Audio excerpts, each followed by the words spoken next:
আপনারা অনেকেই বলেছেন যে তুমি কেন তোমার ওই ফ্যামিলিকেই বিয়ে করলা, যে ফ্যামিলির ব্যাপারে তুমি এত খারাপ কথা বললা। এইটার জন্য বিয়ে করলাম যে দেখেন আজকে কি হলো, এর জন্য তারা সুষ্ঠু আইন তো নাই। এই যে দেখেন হেল্পের নমুনা, দেখেন হেল্প চাইছি ভাই, আমার বিয়ে করার দরকার নাই, আমার একটা স্বামী ছিল, আমি যেখানে নিয়ে আমি অনেক হ্যাপি ছিলাম, আমার এই জন্মে আর কোনো আমার হাজবেন্ড দরকার নাই, আমি মোটামুটি স্টেবল আছি ইনশাল্লাহ। আমি যতদূর বেঁচে আছি আমি মনে হয় আমি আমার 100% দিয়ে আমি আমার দুটা মেয়েকে আমি চালাই যেতে পারবো। একটা মেয়ে কি এখন প্রস্টিটিউশনে নামবে? একটা হালাল সম্পর্কে গিয়েছি, না পারতে একটা হালাল সম্পর্কে গিয়েছি because I need a support, আমার কিছু করার নাই। দেখেন আপনারা বলছেন যে কেন তুমি বিয়ে করতে গেছো, পুরান জামাইকে ভুলতে পারো নাই, নতুন জামাইকে নিয়ে সংসার করতেছো। আমাকে একা একটা মেয়ে লিটারালি সব জায়গায় যেভাবে পারতেছে সেভাবে হেনস্থা করতেছে, কুপ্রস্তাব দিবে। তো অনেকে আছে, আমি বলতে চাই না, অনেকে কুপ্রস্তাবে রাজি হয়। ভাই আমি এরকম না, আমার দুটা বাচ্চা আছে, আমি সবসময় ভাবি আমি আজকে এরকম করবো, আমার দুটা বাচ্চা বড় হয়ে আমাকে দেখে এগুলা শিখবে। কেন আমি হালাল সম্পর্কে চলে গিয়েছি, যেখানে আমি ইনভেস্টর খুঁজতে যাই, ইনভেস্টররা আমাকে কি বলে কুপ্রস্তাব দিয়ে বসে। আচ্ছা ঠিক আছে Alvia, I'll help you out but you need to do something for me. What was that ভাই? কেন আমি আপনাদেরকে ওইসব ওইগুলো করে তারপর হচ্ছে গিয়ে আমার করতে হবে? না আমি ক্রাইম বুঝি না ভাই, বাংলাদেশের মানুষ সবাই চোদু, কেউ ক্রাইম বুঝে না, আপনারাই বুঝেন। ও ঢাকা শহরের পপুলার মানুষ দেখেই আপনারা যত পারেন আমাদের ড্যাশ ড্যাশ করে যাবেন না। এটা কোন সম্মানী রে ভাই? ওই মান সম্মানের আমার দরকারই নাই, যে মান সম্মানের জন্য আমার টাকা পয়সা আমার সব শেষ হয়ে যেতেছে আপনাদের পিছে। আমার ওই মান সম্মানের দরকার নাই। কেন ভাই আমি কেন সম্মানই দিব?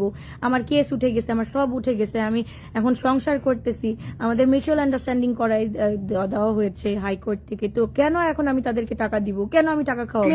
আবার কথা বলেন অসভ্য। কি অনেক বকছেন? লজ্জা আছে আপনার? লজ্জা আছে? অনেক বকার পরও কি লজ্জা আছে নাকি? কামরুজ্জামান মারান আবার। না আমি ক্রাইম বুঝি না ভাই, বাংলাদেশের মানুষ সবাই চোদু, কেউ ক্রাইম বুঝে না, আপনারাই বুঝেন। ও ঢাকা শহরের পপুলার মানুষ দেখেই আপনারা যত পারেন আমাদের ড্যাশ ড্যাশ করে যাবেন না। এটা কোনো কথা?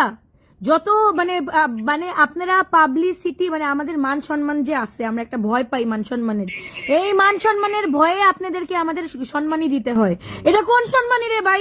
ওই মান সম্মানের আমার দরকারই নাই, যে মান সম্মানের জন্য আমার টাকা পয়সা আমার সব শেষ হয়ে যেতেছে আপনাদের পিছে। আমার ওই মান সম্মানের দরকার নাই, পুরো জীবনটাই নষ্ট করে দিতেছেন আপনারা। মেয়া আবার কথা বলেন অসভ্য। কি অনেক বকছেন? লজ্জা আছে আপনার? লজ্জা আছে? অনেক বকার পরও কি লজ্জা আছে নাকি? কামরুজ্জামান মারান আবার। লজ্জাও লাগে না? এত টাকা দিতে পারছেন, এই টাকা দিতে পারবেন না? আমি দিতে পারবো না। 7 লাখ টাকা অলরেডি খাইছেন আপনি, আমি কেন দিব আর টাকা? টাকা কি মগের মূল্য নাকি রে ভাই? আমার এইরকম মানিজ্যতের দরকার নাই, দরকার নাই আমার এরকম কোম্পানির মালিক হওয়ার। থুতু মারি আমার কোম্পানিতে। কোন আমার কাছে টাকা নেই, আমি কি করবেন? ওয়েট, আমার কাছে টাকা নাই, আমি দিব না। কি মানে মানুষের মান সম্মান নিয়ে খেলবেন নাকি? আজব। কি মান সম্মানের কি আছে? কি সম্মানটা কি দেখাচ্ছেন আপনি আমাকে? দিব না টাকা। আপনি লাস্ট বলছেন 50,000 টাকা নেওয়ার পর আর কোনো ফোন দিবেন না, আপনি স্টিল ফোন দিতেছেন। একটা মহিলা মানুষ পাই কি আপনি এরকম করবেন নাকি? আজব। ফোন রাখেন, আর একবার ফোন দিলে আমি এক্সপোজ করব আপনাকে, আমি লাইভে নিয়ে এক্সপোজ করব আপনাকে। চান আপনি? আচ্ছা সমস্যা না ম্যাম, আপনি লাইভে না, আপনি আমার কোনো ইয়ে না, আপনি এই সামান্য এটার জন্য ম্যাম। সামান্য আবার বলে সামান্য?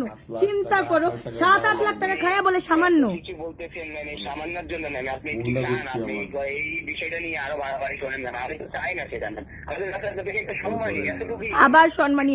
ভাই আপনি ফোনটা রাখেন, বাংলাদেশের মানুষ আপনার এখন সম্মানী দিবে। আপনি ফোনটা রাখেন, বাংলাদেশের মানুষ আপনার এখন সম্মানী দিবে। কই একটু লাইটটা জ্বালাও তো, দেখা যাচ্ছে না, একটু তাড়াতাড়ি। হ্যাঁ এই যে বাংলাদেশের মানুষ একটু সম্মানী দিয়ে দেন তো ওনাকে, একটু দেন, 100 টাকা করে দেন। কত কোটি মানুষ আছে আমাদের বাংলাদেশে? 16 কোটির 18 কোটির উপরে মানুষ আছে। 18 কোটি মানুষ যদি 1000 করে আপনাকে 100 টাকা করে দেয়, দেন কত টাকা হবে দেখেন। আচ্ছা অসুবিধা না, আপনি আপনি ইয়ে করেন, অসুবিধা নেই, কোনো সমস্যা না। আপনি লাইভে না, আপনি বিষয়টা যদি এই সামান্যর জন্য ভাড়াবাড়ি করেন কোনো সমস্যা না। ভাড়াবাড়ি আমি করছি না, ভাড়াবাড়ি আপনাকে আমি দেখাচ্ছি। আপনাকে আমি ওয়ার্ন করছিলাম, আমি গতবারেও ওয়ার্ন করছিলাম যে ভাই এরকম করেন না, 50,000 টাকা নিছেন, চুপ থাকেন। আপনি আবার ফোন দিচ্ছেন। সমস্যা নেই ম্যাম, আপনি ভাড়াবাড়ি করলে উভয়ের ক্ষতি, তো সমস্যা নেই, আপনি ক্ষতি উভয়ের করবেন। এই যে আমার ক্ষতি দেখেন, শুনেন আমার ক্ষতি, এই যে দেখছেন এইভাবে এনারা ব্ল্যাকমেইল করে এইভাবে টাকা খায়।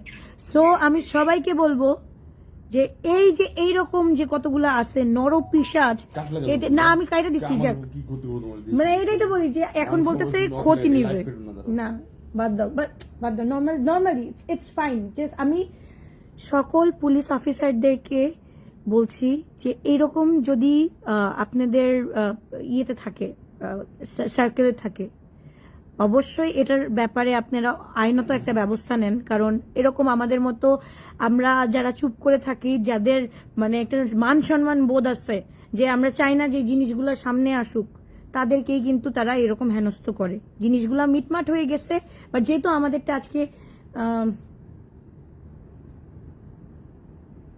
আসতেছি, হ্যাঁ, সো এই যে এই জিনিসগুলো হয়েছে, সো এটা আপনারা একটু মানে আজকে আমি জাস্ট দেখাই দিলাম, যেহেতু আজকে আমাদের অনেক অনেক কি হয়েছে, যে সম্মানটা আমি কিসের সম্মান রাখবো ভাই, তাই সেই বললো যে আপনাদের মতো মান সম্মান বিহীন কি বলে মান সম্মান লোক যারা আছে, যারা আপনাদের মান সম্মান বজায় রাখার জন্য আমরা কাজ করছি, তাদের জন্যই আপনারা সম্মানই দেন। কেন ভাই, আমি কেন সম্মানই দিব?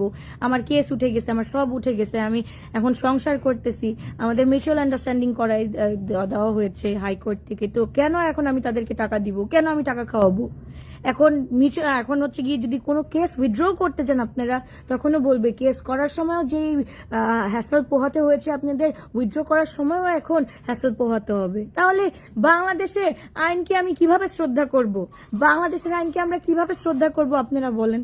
কিভাবে শ্রদ্ধা করব? বা বাংলাদেশের মানুষই বা কিভাবে শ্রদ্ধা করবে বাংলাদেশের আইনকে, যদি এইভাবে মানুষকে দিনের পর দিন, রাতের পর রাত এরকম, মানে আমার মতো একটা, দেখেন আপনারা বলছেন যে কেন তুমি বিয়ে করতে গেছো, পুরান জামাইকে ভুলতে পারো নাই, নতুন জামাইকে নিয়ে সংসার করতেছো।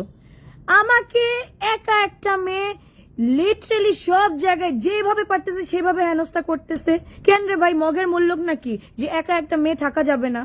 একটা বছর কি নর্মাল মনে করেন? একটা বছর, এক বছর 4টা মাস, 1 বছর 4টা মাস আমাকে এইভাবে আইন, মানে এই যে পুলিশ বাহিনী বলেন, তারপর রাস্তার যেখানে আমি ইনভেস্টর খুঁজতে যাই, ইনভেস্টররা আমাকে কি বলে কুপ্রস্তাব দিয়ে বসে। আচ্ছা ঠিক আছে Alvi, I'll help you out, but you need to do something for me. What was that ভাই? কেন আমি আপনাদেরকে ওইসব মানে ওইগুলো করে তারপর হচ্ছে গিয়ে আমার করতে হবে? এই যে আপনারা কথাগুলো বলেন, একটা মেয়ের মানে পরিস্থিতি বুঝবেন, স্টেট বুঝবেন, তারপর বলবেন। এন্ড পুলিশ ভাই আপনাদেরকে বিনীত অনুরোধ করছি, আপনারা আর ঘুষ চায়েন না। বাংলাদেশ অনেক হচ্ছে গিয়ে মানে ডিজিটাল হয়ে গেছে, যে আপনারা যেভাবে মানুষের কাছ থেকে আগে টাকা খেতেন, এখন আর ওই যুগ নাই, আর খায়েন না। আমার মতো মেয়ে আজকে আমি এক্সপোজ করছি, বাট অনেক মেয়েরা আছে এক্সপোজ করতে পারতেছে না, অনেক দাম্পত্য আছে এক্সপোজ করতে পারছে না। একাধারে এতগুলা রেপ হইতেছে, এদের কাহিনী বাদ দিয়ে এরা মানুষের কাছে ফোন দিয়ে টাকা চাইতেছে। ওইটা কোন ধরনের কথা? সো আমি এটাই বললাম যে আপনারা অনেকেই বলেছেন যে তুমি কেন তোমার ওই ফ্যামিলিকেই বিয়ে করলা, যে ফ্যামিলির ব্যাপারে তুমি এত খারাপ কথা বললা। এইটার জন্য বিয়ে করলাম যে দেখেন আজকে কি হলো, এর জন্য। তারা সুষ্ঠু আইন তো নাই, সুষ্ঠু আইন বাংলাদেশে নাই, কখনো পাবো না, আশাও রাখি না। বাংলাদেশের বাইরে গেলে মনে হয় আশা রাখতে পারি, তবু আমি যাব না। আমি আমার বাংলাদেশকে ভালোবাসি না, লাইভ ডিলিট করব না। এটা আমি ভুগতে ভাই 1 বছর 4টা মাস ভুগছি, তারপর লাস্টে অতিষ্ঠ হয়ে বাংলাদেশে আমি একটু জাস্ট জানাতে চাচ্ছি যে এই অবস্থা করতেছে তারা, মানে এই পুলিশ, এই আইন বাহিনী, এই আইন শৃঙ্খলা বাহিনী, বা এই যত লয়ার ফয়ার যা বলেন না কেন, সবাই একদম বলেন যে আপু আপনাকে হেল্প করতে চাচ্ছে, আপনাকে রিচ করতে চাচ্ছে, আপনি রিচ কেন, আপনি রিচ আউট করার পরও আপনি কেন হেল্প নেন নাই? এই যে দেখেন হেল্পের নমুনা, দেখেন হেল্প চাইছি ভাই, আমার বিয়ে করার দরকার নাই, আমার একটা স্বামী ছিল, আমি যেখানে নিয়ে আমি অনেক হ্যাপি ছিলাম, আমার এই জন্মে আর কোনো আমার হাজবেন্ড দরকার নাই, আমি মোটামুটি স্টেবল আছি ইনশাল্লাহ, আমি যতদূর বেঁচে আছি আমি মনে হয় আমি আমার 100% দিয়ে আমি আমার দুটা মেয়েকে আমি চালাই যেতে পারবো। এই একটা বছরে তারা আমার থেকে এত এত এত এত টাকা খাইলো, এত এত টাকা খাইলো, তারপর যেই কোম্পানিতে এত লোনস ছিল আমার লোনস কমপ্লিট করতে হলো, তারপর আরো কিছু লোনস বাকি আছে, তাহলে কি করবে একটা মেয়ে? একটা মেয়ে কি এখন প্রস্টিটিউশনে নামবে? একটা হালাল সম্পর্কে গিয়েছি, না পারতে একটা হালাল সম্পর্কে গিয়েছি because I need a support, আমার কিছু করার নাই, এনাদের জন্য আই নিড আ সাপোর্ট। এরকম পুলিশ বাহিনী, এরকম ইনভেস্টর এসে বলবে, কুপ্রস্তাব দিবে, তো অনেকে আছে, আমি বলতে চাই না, অনেকে কুপ্রস্তাবে রাজি হয়। ভাই আমি এরকম না, আমার দুটা বাচ্চা আছে, আমি সবসময় ভাবি আমি আজকে এরকম করবো, আমার দুটা বাচ্চা বড় হয়ে আমাকে দেখে এগুলা শিখবে, কেন? আমি হালাল সম্পর্কে চলে গিয়েছি। সো এটাই বলবো যে যতই সম্ভ্রান্ত পরিবারের মেয়ে হই না কেন, বউ হই না কেন আমি, বাট যুক্তিযুক্ত কথা বলতে আমি ছাড়বো না, অবশ্যই বলবো। আলহামদুলিল্লাহ, শুকর আলহামদুলিল্লাহ, একটা ভালো ফ্যামিলি থেকে বিলং করি, ভালো ফ্যামিলির কাছে গিয়েছি, এখন বলতে হচ্ছে। আর যাওয়ার পর কেন এখনো কেন এত হেনস্থা হতে হবে বলেন আপনারা? এই পুলিশদের জন্য কেউ ভালো নাই তো, এরকম যে যেমনে পাচ্ছে অমনি টাকা খাচ্ছে, কেন রে ভাই? সো এটাই বলবো যে যারা এরকম আছেন অবশ্যই এটার এগেনস্টে দাঁড়াবেন এন্ড এটার এগেনস্টে কথা বলবেন। কেন কথা বলবেন না আপনারা? আল্লাহ হাফেজ, বাই বাই।